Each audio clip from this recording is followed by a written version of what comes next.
Book 5.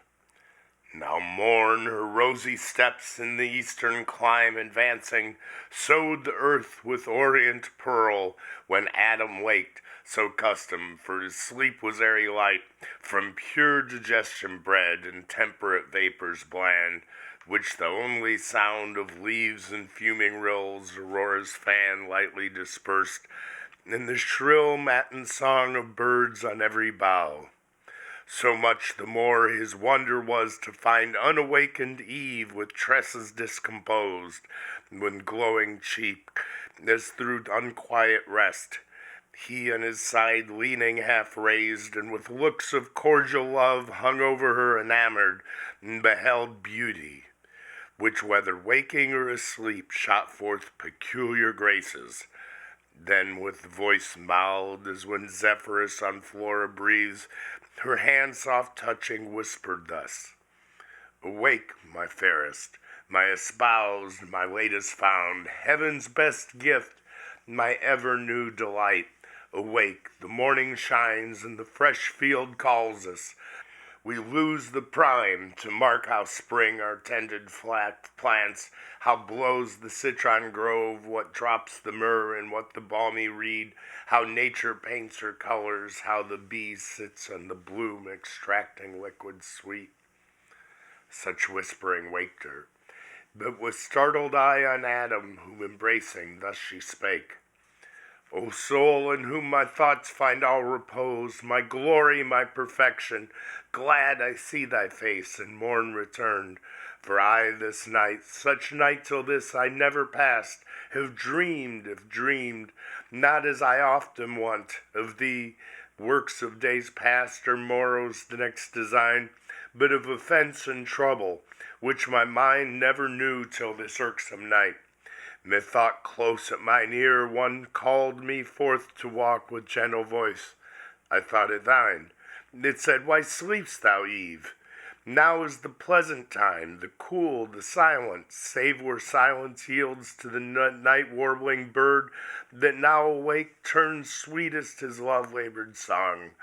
Now reigns full-orbed the moon, and with more pleasing light shadowy sets off the face of things. In vain, if none regard, heaven wakes with all his eyes, whom to behold but thee, nature's desire, in whose sight all things joy, with ravishment attracted to thy beauty still to gaze. I rose at thy call, but found thee not.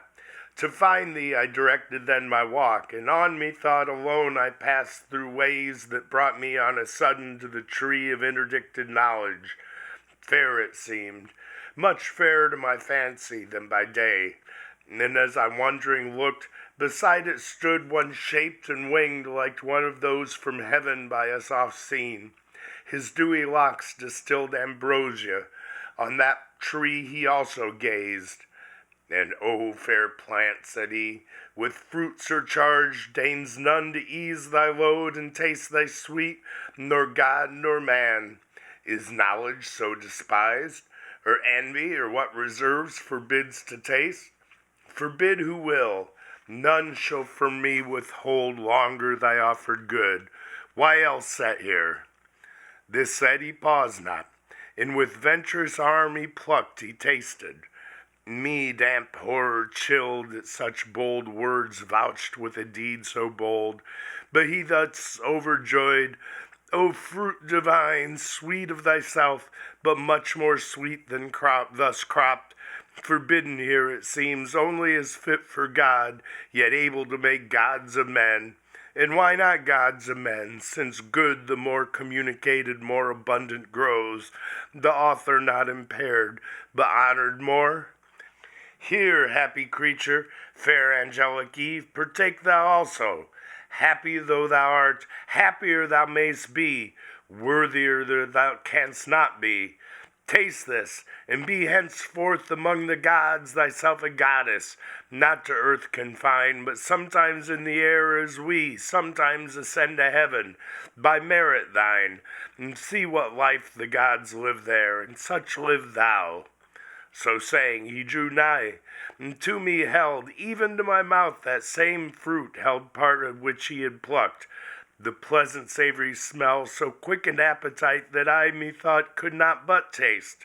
Forthwith up to the clouds with him I flew, and underneath beheld the earth stretched immense, a prospect wide and various, wondering at my flight and changed to this high exaltation. Suddenly my guide was gone, and I methought sunk down and fell asleep. But oh, how glad I waked to find this but a dream. Thus Eve her night related, and thus Adam answered sad. Best image of myself and dearer half, the trouble of thy thoughts this night in sleep affects me equally, nor can I like this uncouth dream. Of evil sprung, I fear, yet evil whence? In thee can harbor none, created pure. But know that in the soul are many lesser faculties that serve reason as chief. Among these fancy next her office holds.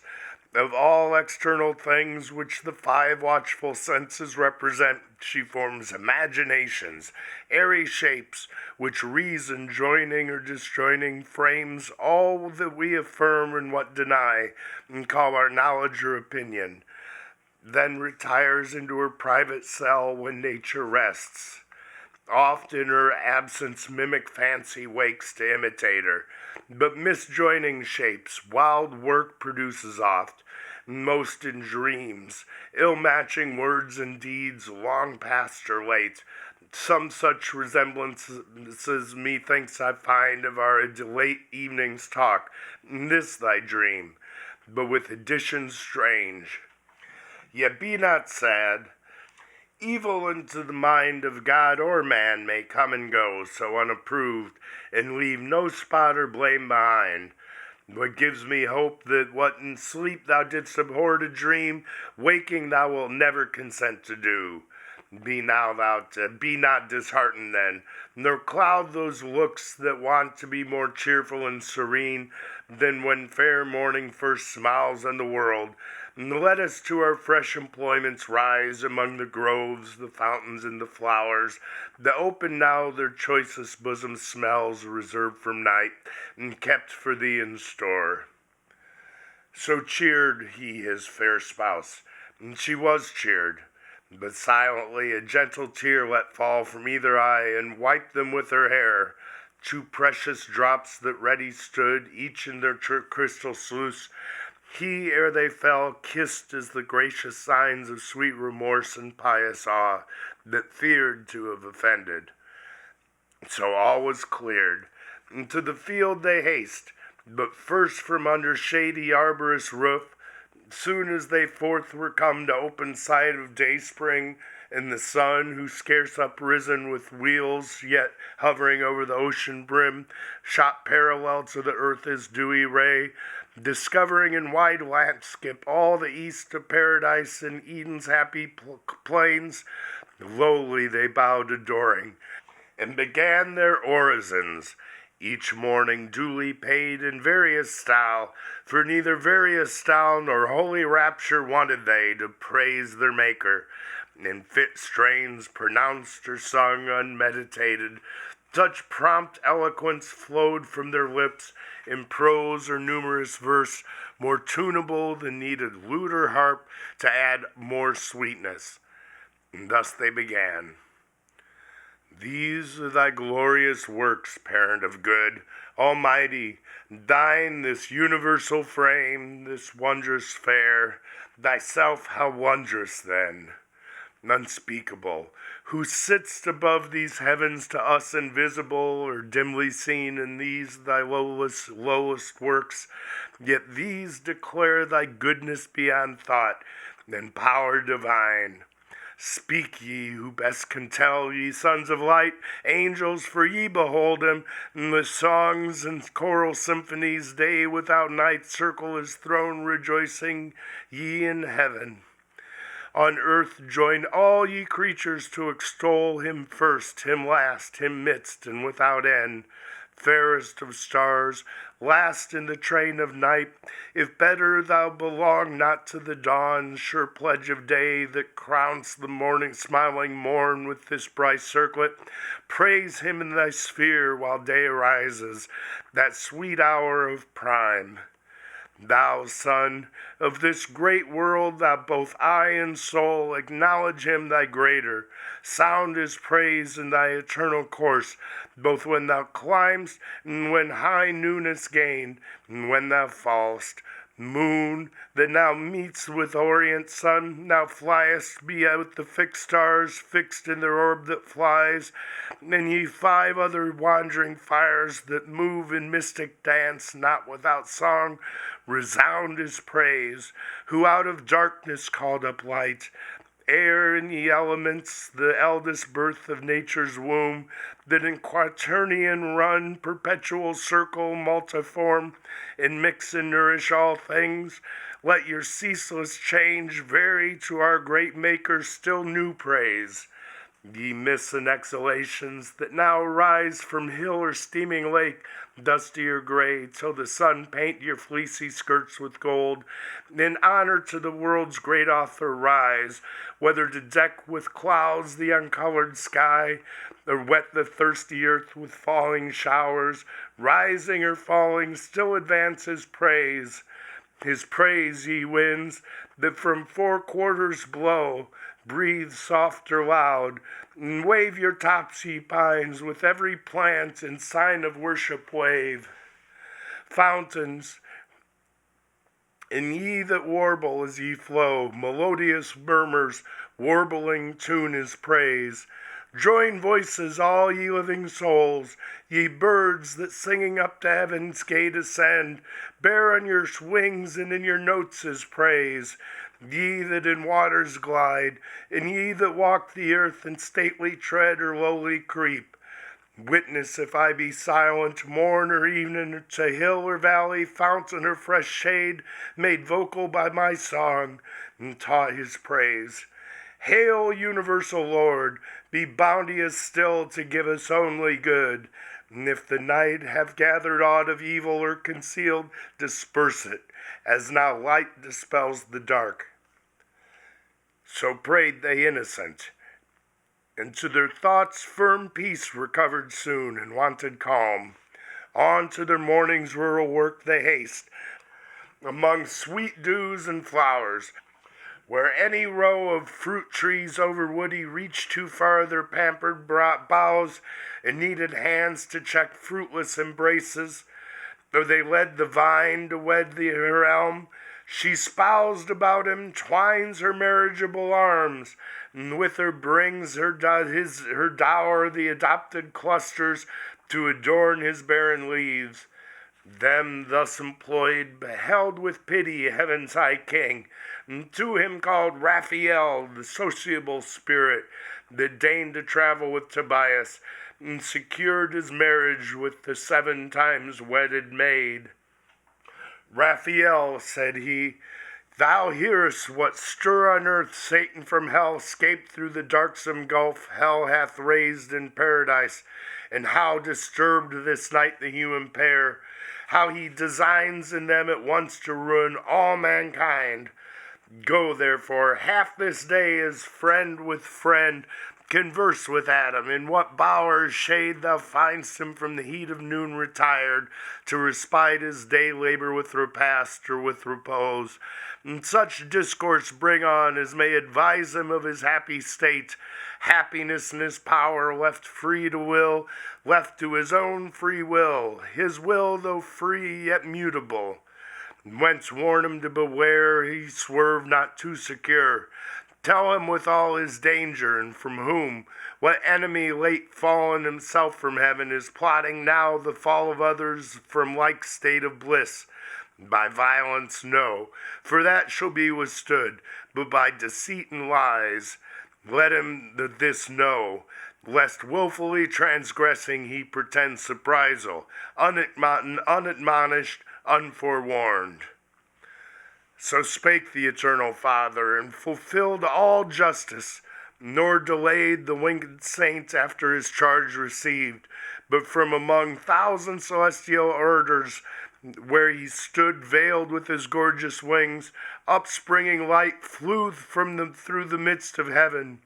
The angelic choirs on each hand parting to his speed gave way through all the imperial road, till at the gate of heaven arrived, the gate self opened wide on golden hinges turning, as by work divine the sovereign architect had framed.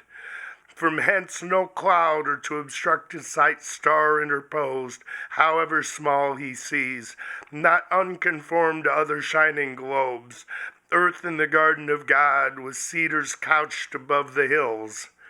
As when by night the glass of Galileo, less assured, observes imagined lands and regions in the moon, or Pilate from amidst the Cyclades, Delos or Samos, first appearing kens a cloudy spot.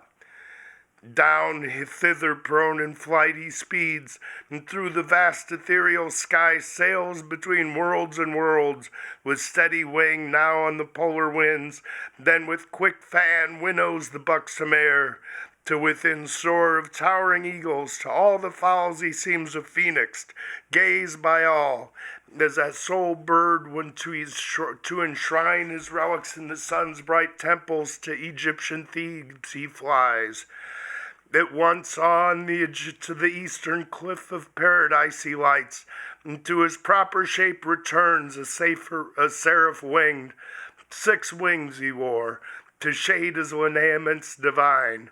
The pair that clad each shoulder broad came mantling over his breast with regal ornament.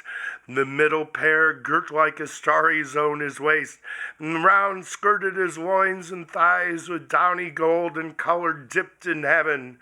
The third his feet shadowed from either heel with feathered mail, sky-tinctured grain.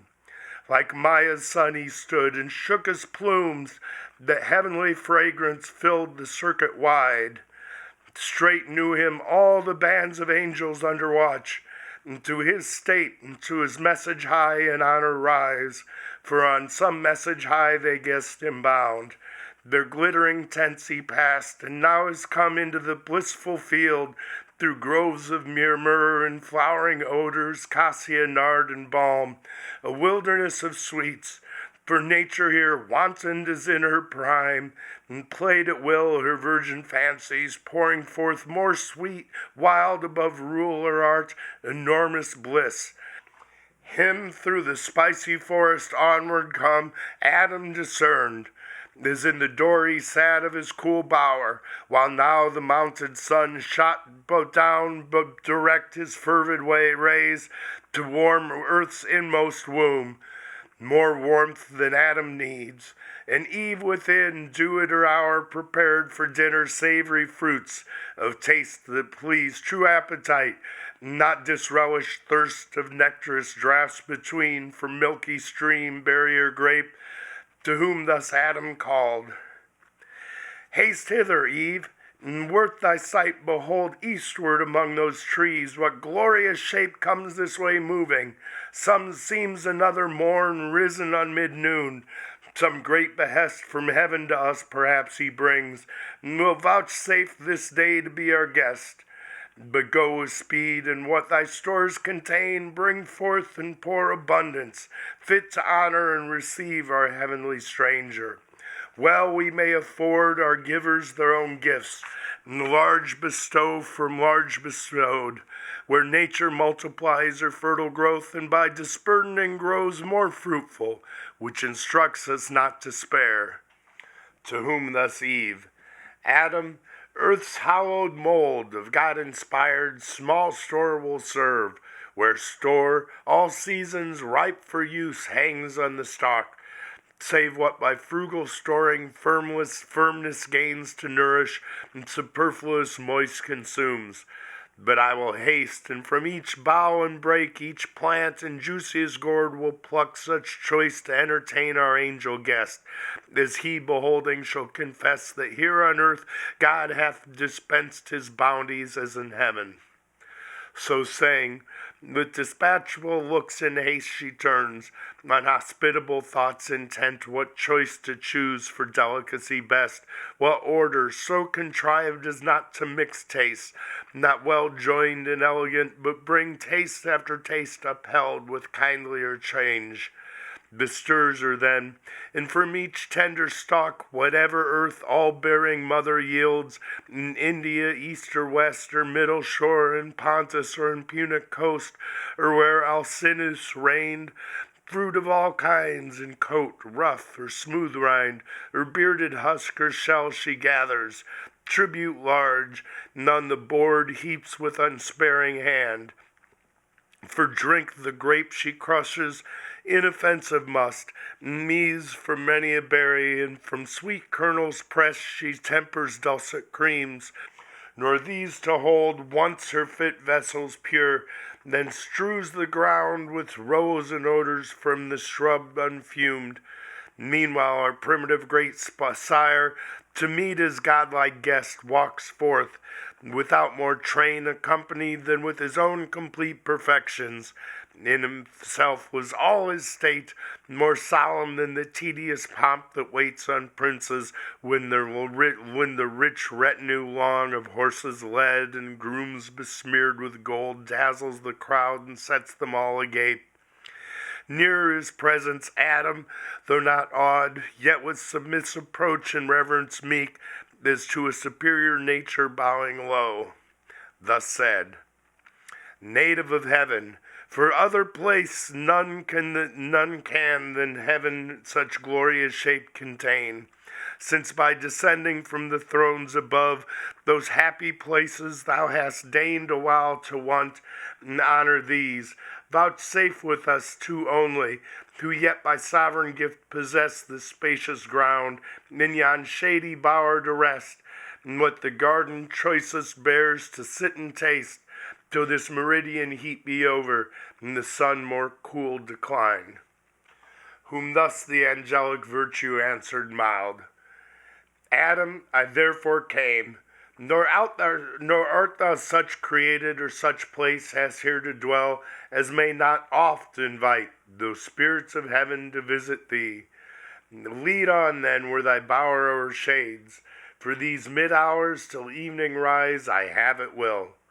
So to the sylvan lodge they came, that like Pomona's arbor smiled with flowers decked in fragrant smells, but Eve undecked, save with herself more lovely fair than wood nymph, nor the fairest goddess feigned of three that in Mount Ida naked strove, stood to entertain her guest from heaven. No veil she needed, virtue-proof, no thought infirm altered her cheek, on whom the angel Hail bestowed, the holy salutation used long after to blessed Mary, second Eve. Hail, mother of mankind, whose fruitful womb shall fill the world more numerous with thy sons than with these various fruits the trees of God have heaped this table. Raised of grassy turf their table was, mossy seats had round, and on her ample square from side to side all autumn piled, though spring and autumn here danced hand in hand. A wild discourse they hold, nor fear lest dinner cool, when thus began our author. Heavenly stranger, pleased to taste these bounties which our nourisher, from whom all perfect good unmeasured out descends, to us for food and for delight hath caused the earth to yield, unsavory food perhaps to spiritual natures, only this I know, that one celestial Father gives to all, to whom the angel, therefore what he gives, whose praise must be ever sung, to man in part spiritual may of purest spirits be found no ungrateful food, and food alike those pure intelligential substances require as doth irrational, and both contain within them every lower faculty of sense, whereby they hear, see, smell, touch, taste, tasting, concoct, digest, assimilate, and corporeal to incorporeal turn. For know, whatever was created needs to be sustained and fed. Of elements the grosser feeds the pure, Earth and sea feed air, the air those fires ethereal, and as lowest first the moon, once in her visage round these spots, unpurged vapors not yet into her substance turned. Nor doth the moon no nourishment exhale from her moist continent to higher orbs. The sun that light imparts to all, receives from all his elemental recompense in humid exhalations, and even sups with the ocean.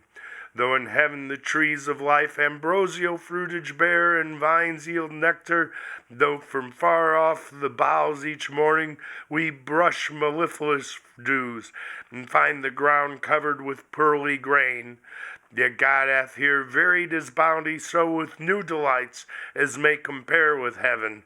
And to taste, think not I shall be nice. So down they sat, and to their viands fell, nor seemingly the angel, nor in mist the common gloss of theologians, but with keen dispatch of real hunger and concoctive heat to transubstantiate. What redounds transpires through spirits with ease. Nor wonder, if by fire of sooty cold empiric alchemists can turn, or holds it turns possible to turn metals of drossiest old ore to perfect gold as from the mine. Meanwhile at table Eve ministered naked, and their flowing cups with pleasant liquors crowned. O innocence, deserving paradise! If ever then had the sons of God excuse to have been enamored at that sight. But in those hearts love unlibidinous reigned, nor jealousy was understood, the injured lover's hell. Thus, when with meats and drinks they had sufficed, not burdened nature, sudden mind arose in Adam, not to let the occasion pass given him by this great conference to know of things above his world, and of their being who dwell in heaven, whose excellence he saw transcend his own so far, whose radiant forms, divine effulgence, whose high power so far exceeded human. In his wary speech thus to the imperial minister he framed: Inhabitant with God, now well know I well thy favor, and this honor done to man, under whose lowly roof thou hast vouchsafed to enter, and these earthly fruits to taste, food not of angels, yet accepted so, is that more willingly thou couldst not seem at heaven's high feast to have fed. Yet what compare? To whom the winged hierarch replied, O Adam, one Almighty is, from whom all things proceed, and up to him return, if not depraved from good, created all such to perfection, one first matter all, endued with forms, various degrees of substance, and in things that live of life, but more refined, more spirituous and pure, as near to him placed or nearer tending, each in their several active spheres assigned, to body up to spirit work, in bounds proportioned to each kind. So from the root springs lighter the green stalk, from thence the leaves more airy, last the bright consummate flower, spirit odorous breathes. Flowers and their fruit, man's nourishment, by gradual scale sublime to vital natures aspire. To animal, to intellectual, give both life and sense, fancy and understanding, whence the soul reason receives, and reason is her being, discursive or intuitive. Discourse is oftest yours, the latter most is ours, differing but in degree, of kind the same. Wonder not then what God for you saw good, if I refuse not, but convert as you to proper substance. Time may come when men with angels may participate, and find no inconvenient diet, nor too light fare. And from these corporeal nourishments perhaps your bodies may at last turn all to spirit, improved by tract of time, and winged ascend ethereal as we, or may at choice here in heavenly paradises dwell. If ye be found obedient, and retain unalterably firm his love entire, whose progeny you are. Meanwhile enjoy your fill, what happiness this happy state can comprehend, incapable of more.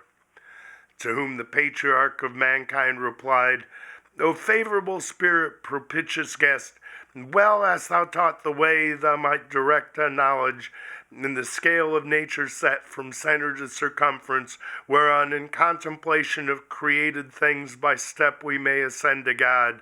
But say, what meant that caution joined, if ye be found obedient? Can we want obedience then to him? Or possibly is love desert who formed us from the dust and placed us here full to the utmost measure of what bliss human desires can seek or apprehend? To whom the angel, Son of heaven, attend, that thou art happy, O to God, that thou continue such, O to thyself, that is, to thy obedience, therein stand. This was that caution given thee, be advised. God made thee perfect, not immutable, and good he made thee, but to persevere he left in thy power. Ordained thy will he by nature free, not overruled by fate inextricable or strict necessity. Our voluntary service he requires, not our necessitated. Such with him finds no acceptance, nor can find. For how can hearts be not free be tried whether they serve willing or no, but will what they must choose by destiny, and can no other choose? Myself and all the angelic hosts that stand in sight of God enthroned, our happy state hold as you yours, while our obedience holds. On others surety none. Freely we serve because we freely love, as in our will to love or not. In this we stand or fall, and some are fallen, to disobedience fallen, and so from heaven to deepest hell, though fall from what high state of bliss into what woe.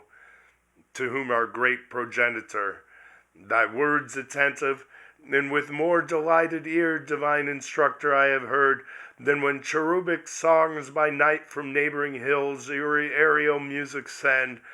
Nor knew I not to be both will and deed created free, yet that we never shall forget to love our Maker and obey him whose command single is yet so just, my constant thoughts assured me, and still assured, though what thou tell'st has passed in heaven, some doubt within me move, but yet more desire to hear, if thou consent, the full relation, which must needs be strange, worthy of sacred silence to be heard. Yet we have yet large day, for scarce the sun hath finished half his journey, and scarce begins the other half in the great zone of heaven. Thus Adam made request, and Raphael, after short pause assenting, thus began. High matter thou enjoin'st me, O prime of men, sad task and hard, for how shall I relate to human sense the invisible exploits of warring spirits? How, without remorse, the ruin of so many glorious once and perfect while they stood, how last unfold the secrets of another world, perhaps not lawful to reveal. Yet for thy good this is dispensed, and what surmounts the reach of human sense I shall delineate so, by likening spiritual to corporeal forms, as may express them best. Though what if earth be but a shadow of heaven, and things therein, each to each other like, more than on earth is thought. As yet this world was not, and chaos wild reigned where these heavens now roll, where earth now rests upon her center poised, when on a day, for time, though an eternity applied to motion, measures all things durable by past, present, and future. On such day as heaven's great year brings forth, the imperial host of angels by imperial summons called, innumerable before the Almighty's throne, forthwith from all the ends of heaven appeared under their hierarchs and orders bright.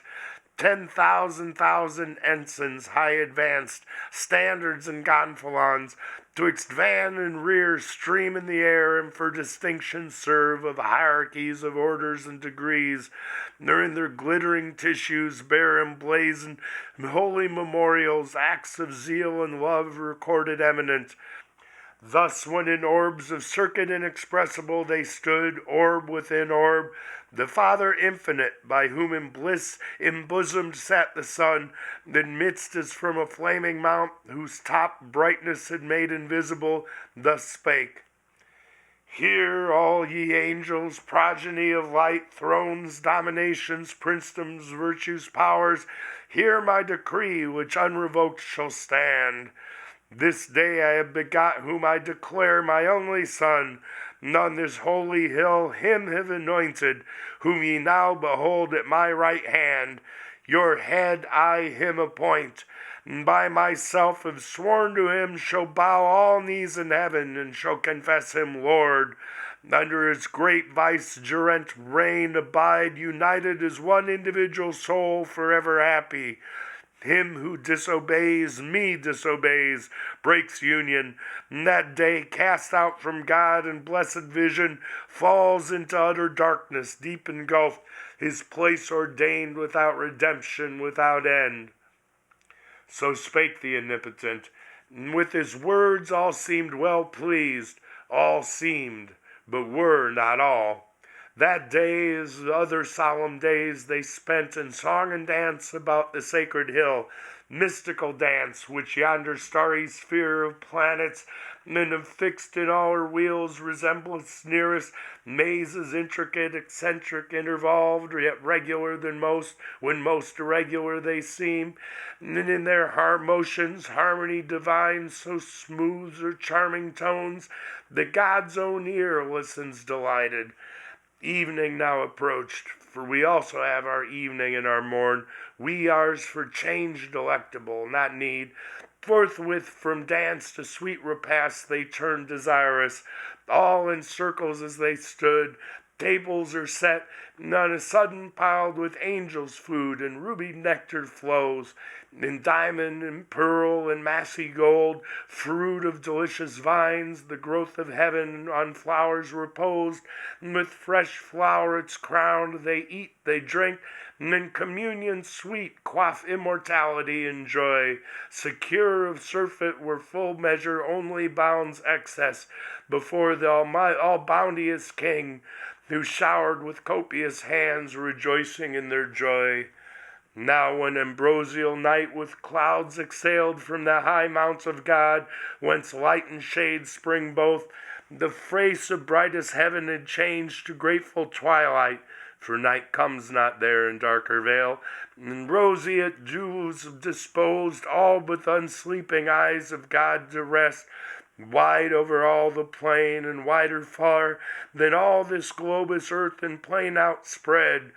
Such are the courts of God. The angelic throng dispersed in bands and files, their camp extend by living streams among the trees of life, pavilions numberless, and sudden reared celestial tabernacles, where they slept fanned with cool winds, save those who in their course melodious hymns about the sovereign throne alternate all night long. But not so waked Satan, so call him now, his former name is no more heard in heaven. He of the first, if not the first archangel, great in power, in favor and preeminence, yet fraught with envy against the Son of God, that day honored by his great Father, and proclaimed a Messiah King anointed, could not bear through pride that sight, and thought himself impaired. Deep malice thence conceiving in disdain, soon as midnight brought on the dusky hour, friendliest to sleep in silence, he resolved with all his legions to dislodge and leave unworshipped, unobeyed the throne supreme, contemptuous, and his next subordinate awakening, thus to him in secret spake. Sleep'st thou, companion dear? What sleep can close thy eyelids? And rememberest what decree of yesterday so late hath passed the lips of heaven's Almighty? Thou to me thy thoughts was wont, I mine to thee was wont to impart, both waking we are one. How then can now thy sleep dissent? New laws thou seest imposed, new laws from him who reigns, new minds may raise in us who serve, new councils to debate what doubtful may ensue. More in this place to utter is not safe. Assemble thou of all those myriads which we led, the chief. Tell them that by command, ere yet dim night or shadowy cloud withdraws, I am to haste, and all who under me their banners wave, homeward with flying march where we possess the quarters of the north, there to prepare fit entertainment to receive our King, the great Messiah, and his new commands, who speedily through all the hierarchies intends to pass triumphant and give laws. So spake the false archangel, and infused bad influence into the unwary breast of his associate. He together calls, or several one by one, the regent powers. Under him regent tells, as he was taught, that the Most High commanding, now ere night, now ere dim night had disencumbered heaven, the great hierarchical standard was to move. Tells the suggested cause, and casts between ambiguous words and jealousies to sound of taints or integrity. But all obeyed the wonted signal and superior voice of their great potentate, for great indeed his name, and high was his degree in heaven. His countenance as the morning star that guides the starry flock allured them, and with lies drew after him the third part of heaven's host. Meanwhile, the eternal eye, whose sight discerns abstrusest thoughts, from forth his holy mountain, from within the golden lamps that burn nightly before him, saw without their lights rebellion rising, saw in whom, how spread among the sons of morn, what multitudes were banded to oppose his high decree, and smiling to his only son thus said, Son, thou in whom my glory I behold in full resplendence, heir of all my might, now it concerns us to be sure of our omnipotence, and with what arms we mean to hold what anciently we claim of deity or empire. Such a foe is rising, who intends to erect his throne equal to ours throughout the spacious north, nor so content hath in his thought to try in battle what our power is or our right. Let us advise, and to this hazard draw with speed what force is left, and all employ in our defense, lest unawares we lose this our high place, our sanctuary, our hill.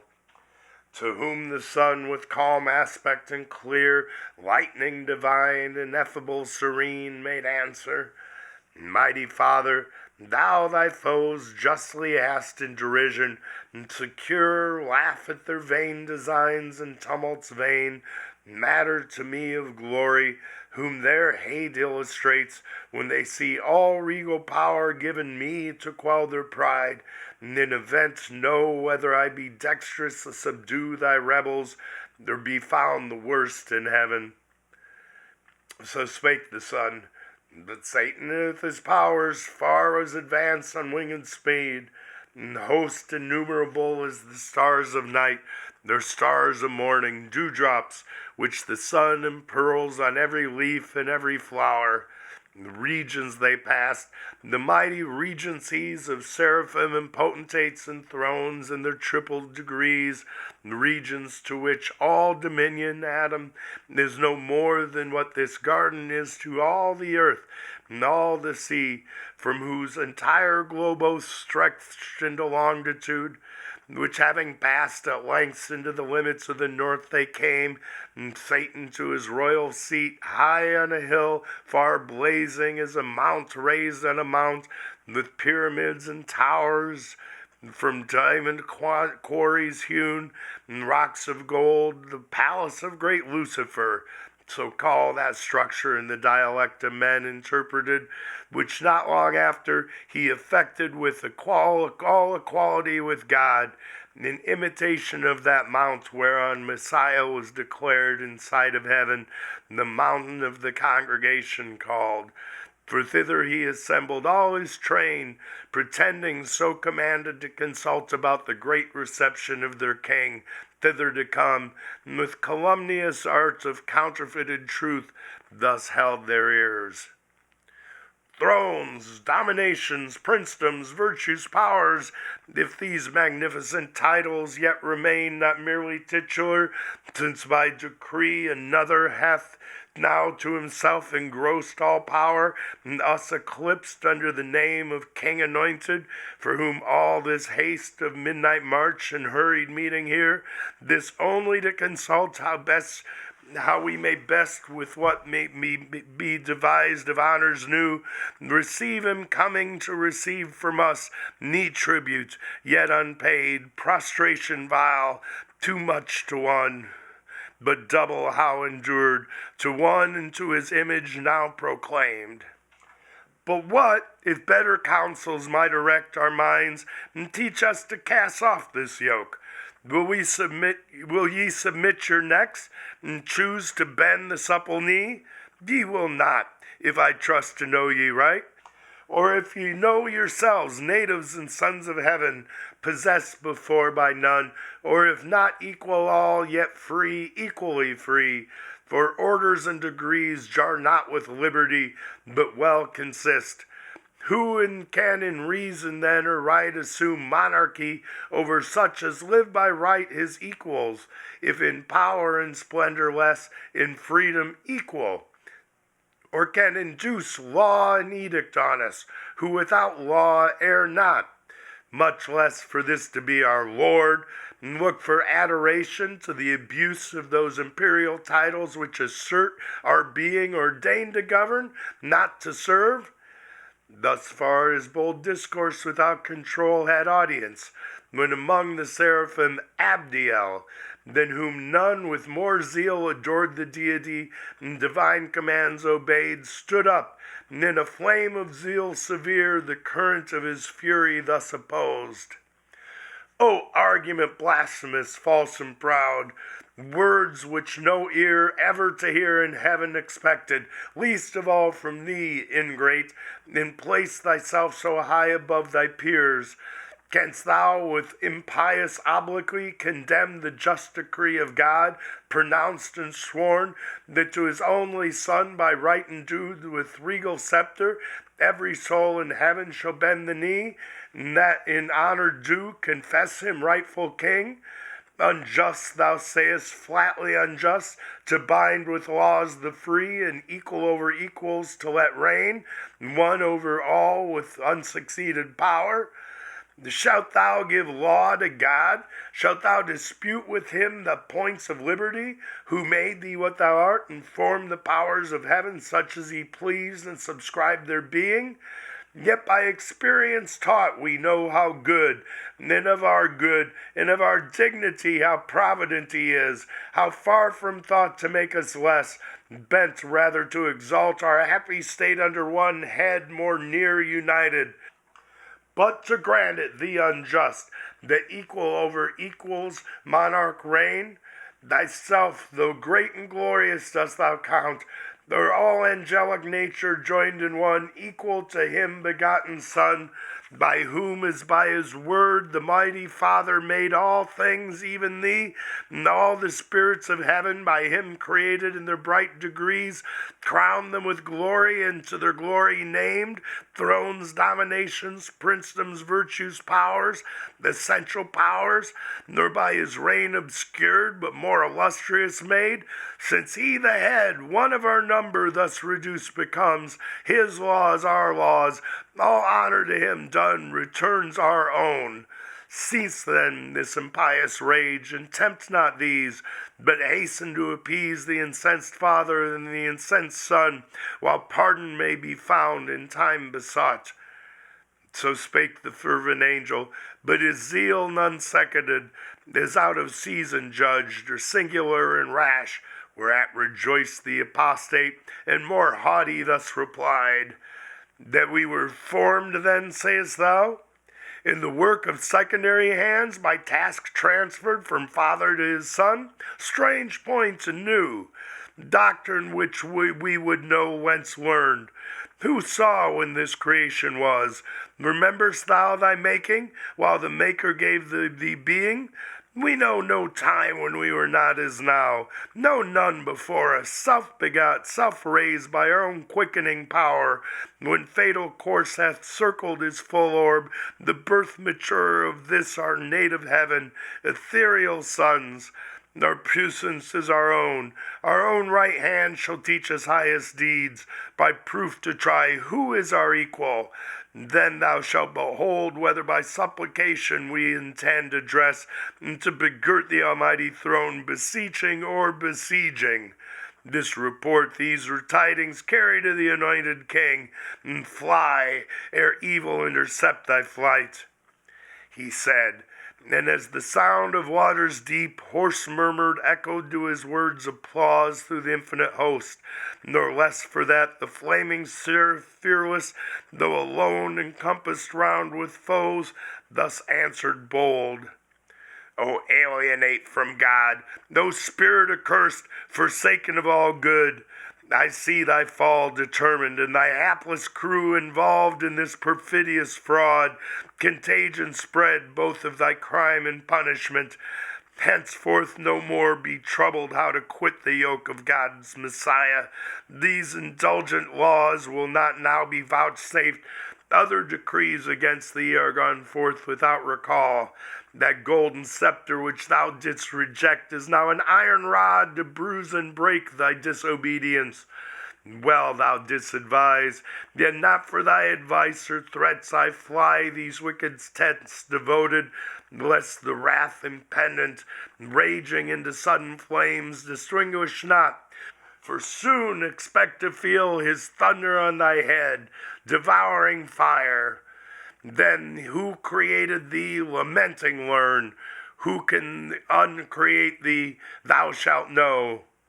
So spake the seraph Abdiel, faithful found among the faithless, faithful only he, among innumerable false, unmoved, unshaken, unseduced, unterrified, his loyalty he kept, his love, his zeal, nor number, nor example with him wrought to swerve from truth, nor change his constant mind, though single. From amidst them force he passed, long way through hostile scorn, which he sustained superior, nor of violence feared aught. And with retorted scorn his back he turned on those proud towers to swift destruction doomed. The end of the 5th book.